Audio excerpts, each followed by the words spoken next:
de la diferencia, que no tiene sentido, vamos, del cuento y la película.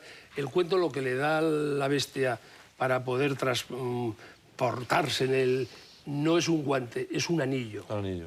Creo recordar que era un anillo. Que está muy en la tradición. El guante no está en la tradición. Es una idea muy tradicional, sí. En cambio, lo del guante yo creo que es una idea mucho más coctosiana. Más de coctosiana, exacto.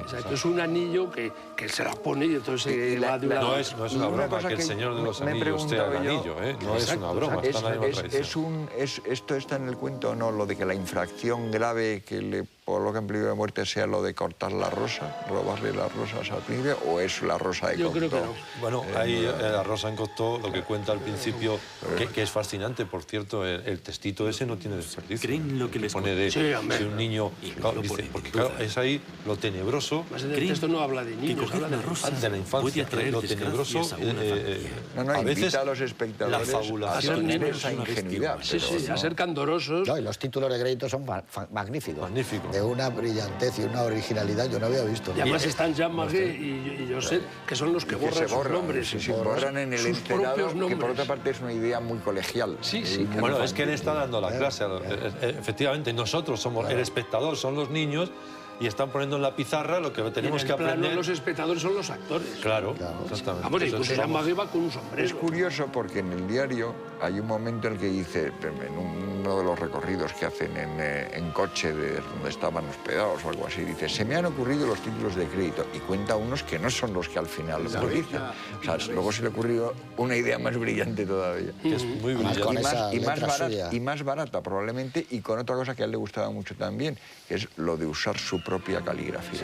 Eso de él salir escribiendo y poner textos escritos por él, lo mismo que meter cuando él no sale, que casi siempre sale algún momentito, meter por lo menos su voz, es una obsesión de presencia o de firma, de lo firma, que quieras, probablemente, de firma. Meterlo por ahí. Porque yo creo que además hay que tener en cuenta que era una voz muy célebre. Dice, desde muy pronto había grabados discos de Cocteau recitando cosas diversas, poesías suyas y poesías clásicas francesas, que se vendieron muy bien, y que la gente, por tanto, eso y programas de radiofónicos, su voz era una voz conocida y además era una voz identificable con relativa facilidad. Aquí en este número que hicieron hace 16 años Nosferatu, que es de los primeros, pues bueno, el número 3 está dedicado a Jean Cocteau y es espléndido porque además tiene una serie de ilustraciones maravillosas y con una iconografía y fotos. Coco Chanel, que fue también, parece ser que tuvo mucho que ver, fue una relación, incluso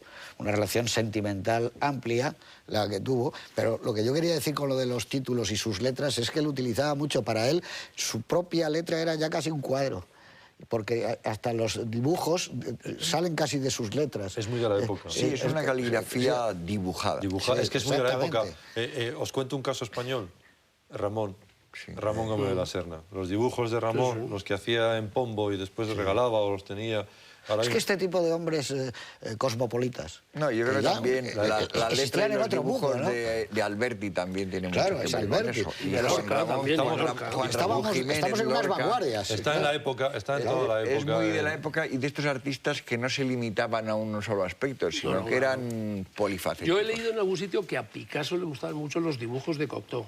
Sí, y el trazo. Gustaban mucho los de hecho, si no recuerdo mal, Picasso sale en el Testamento de Orfeo así como figurante junto con Dominguín y algunos otros amigos de toda la vida, ¿no? Hay una anécdota muy bonita, bueno, no es una, creo que es una entrevista que le hizo González Ruano. Sí, te iba a contar ahora. En el Rich. En el Rich, en el año 60 y algo. Y me parece que al final... Sí, a Cocteau. Murió en el 63. Sí. Pues sería... Es de esas que hacía en la doble página en el periódico aquel de arriba, que hizo a Somerset Maugham, a esa gente que a él le fascinaba. Todas esas están publicadas ahora en la Fundación Mafre.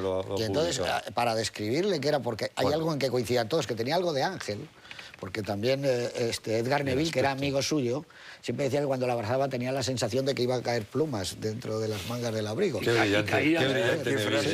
Qué brillante. Y entonces al final, después de hacerle la entrevista a González Ruano, que era otro tipo como él, como Edgar... Como había sido González Ruano, por cierto. En el París que estamos hablando... Está González Ruano, que entonces, es cuando escribe se las daba novelas. mucho ese tipo de personas en esa época. Cuando ya sale por la puerta del Rich, por la puerta giratoria, le dice, Jan, cuidado con las alas. que es precioso Bueno, para acabar la entrevista, ¿no? Entonces debía ser una persona, como yo estoy de acuerdo con Miguel, pero muy brillante, porque era un gran pintor, un decorador extraordinario, un magnífico poeta, cineasta, autor teatral, arquitecto, montaba, todo, claro, era un tipo... Luego formó un grupo... Que y no aquí me cuando acuerdo venía a cómo se Madrid se llamaba, pasaba los días enteros en el Prado. Formó un grupo con Satie y Sí, con otros Erik Satie, sí, músicos en contra de Debussy. Hicieron una especie de manifiesto en contra de Debussy, no sé, porque Debussy sería la antigüedad. Le parecía parecer la antigüedad y lo montó un rancio. festival en Biarritz de películas más o menos extrañas, exóticas y malditas. Si no recuerdo mal, el festival del film maldito de Biarritz. Y algunos amigos fueron de los suyos primeros que premiaron una película mexicana de decían Buñuel, que si no hubiera caído desde Raros eran. tan pequeño, ya con 15 o 16 años, en lo del opio, porque... Bueno, tiene el libro Opio, Claro, que es el que cuenta es que, toda... tú fumas en pipa, no opio, pero que él fumaba 20 y 22 pipas diarias. Entonces, que eso le impidió mucho también la parte creativa, que se hubiera dedicado más tiempo, pero claro, él tenía una enorme fascinación por el... No contemporáneo de él, pero también en la línea Henri Michaud, que también pasa por una experiencia de drogas en esa época, en un momento en el que, por cierto, están permitidas prácticamente en Europa. González Ruano cuenta cómo en lo que hoy es Alcalá 20 en Madrid, aquello que se incendió, ¿recordáis ese sitio? Había un teatro fascinante con diferentes pisos, donde había cabaret, donde había teatro por horas y tal. Y en la puerta se vendían los cigarrillos egipcios, entonces, y los cigarrillos de opio. Y Ruano lo cuenta, porque él fumaba los egipcios, me parece, no recuerdo bien, pero Ruano es de los pocos españoles, junto con Ramón Gómez de la Serna, que en París participan de eso, porque hay dos españoles, pero no se enteran. ¿No? Están fuera un poco de la pomada, de lo que voy a decir, ¿no? No, eran más de arresto domiciliario, no salían de casa. Se quedaban metidos, o pintores, exacto, o músicos, y se quedaban ahí metidos en su... Y estos dos, bueno, con Picasso, con Buñuel, con guardilla Dalí, de Montmartre, al no final salían. te salen los nombres de siempre, ¿no? Porque son los que están...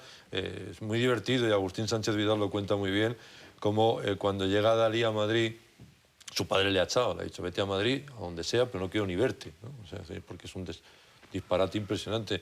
Claro, Dalí llega, como además su padre era notario, llega con las mejores revistas de vanguardia europeas a las que está suscrito para ver si le deja en paz. Y su tío se las conseguía. En aquella Europa tan fascinante en que a cualquier lugar te llegaban tus suscripciones maravillosamente de las revistas más raras que te puedas imaginar. Claro, cuando llega a Madrid, Buñuel y Lorca no tienen ni idea de todo lo que este hombre trae, ¿no? Y de cómo él les pone en circulación y ellos se ponen inmediatamente. Se ponen más, hay que decir, Buñuel y Dalí que Lorca. A Lorca le sale más a veces el romancero gitano que los Cocteau, los Joyce o los propios Picasso, ¿no? Pero ese grupo está formando parte de una época fascinante que la Segunda Guerra Mundial va a arrasar, que es todo el periodo de entreguerras, y que, como le contaba Paul Morán, a un libro maravilloso que os recomiendo y recomiendo a los espectadores, que se llama El libro de los Requiems, de un español que se llama Mauricio Wiesenthal. Hay un momento en el que, cuando están viendo ya la Europa de los 60, los disparates, etc., dice, es que vosotros sois la Europa de los parricidas, ¿no? Todo este mundo que nosotros construimos se ha derrumbado, y ese mundo era el de Jean Cocteau.